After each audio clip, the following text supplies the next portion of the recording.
मुंब्रा अपघाताबद्दल दोन लोकल एकमेकांवरती घासल्यामुळेच अपघात झाल्याचा आरोप आता संघटनांकडून करण्यात येतोय। लोकल घासल्यामुळे गाडीला मोठा ओरखडा पडल्याचा व्हिडिओ सुद्धा समोर आलाय। रेल्वे प्रवासी संघटनांनी हा व्हिडिओ समोर आणत लोकल घासल्याचा आरोप केलाय आणि या व्हिडिओची पुष्टी एबीपी माझा कोणत्याही पद्धतीने करत नाहीये। पण दोन लोकल एकमेकांना घासल्याचा आरोप हा जो संघटनांनी केलेला आहे तो आरोप रेल्वेने मात्र पूर्णपणे फेटाळलाय। कळवा कारशेडमध्ये लोकलची पाहणीही केली जाते।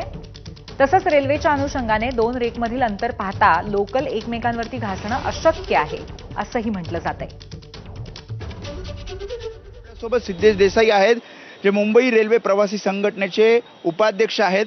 तो व्हिडिओ समोर येतोय। तुम्ही असं म्हणतायत की दोन ट्रेन या घासल्या गेल्या कारण या वळणामुळे।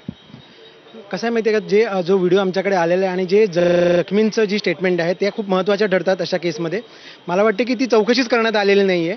यांनी सगळ्यात पहिले सांगितलं की पुष्पक एक्सप्रेसमधून माणसं पडली, त्याच्यानंतर खूप वेळानंतर त्यांनी सांगितलं की ट्रेनमधून पडली। त्यामुळे रेल्वेला ह्याबद्दल माहितीच नव्हती।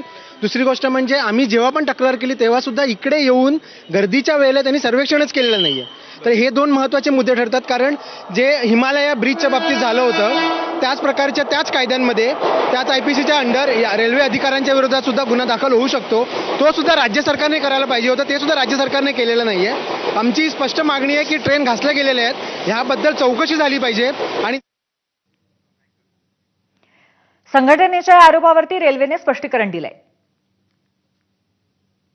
बघा, आता जर आपण हा लोकलचा रेक जो आहे तो देखील पाहिला तर याच्यावरती देखील आपल्याला बऱ्याचशा जागी जी पट्टे आहेत असे पट्टे दिसतात, पण हे पट्टे एकमेकावरती घासल्यामुळे आहेत असं होऊ शकत नाही। यामध्ये दोन महत्त्वाची गोष्टी आहेत। तो जो ॲक्सिडेंटचा स्पॉट होता तिथे देखील एन्क्वायरी करण्यात आलेली आहे। तिथे जी ट्रॅकची मेजरमेंट करण्यात आलेली आहे त्या ट्रॅकच्या मेजरमेंटमध्ये तिथलं जे दोन ट्रॅकमधलं जे अंतर आहे ते 4.6 मीटर इतकं फाउंड झालेलं आहे, इतकी मोजणी त्याची केलेली आहे।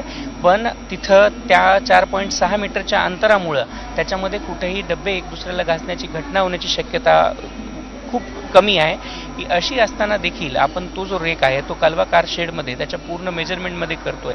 ही जी दुर्दैवी घटना घडली होती या घटनेचं समोर असं कुठलंही कारण आपल्याकडे येत नाही आहे। त्यामुळे त्याची सखोल चौकशी करण्याच्या हेतूने आपण 5 जणांची जी कमिटी त्याच्यामध्ये नेमणूक करण्यात आलेली आहे, ही कमिटी प्रत्येक दृष्टिकोनातनं या घटनेची चौकशी करते आहे।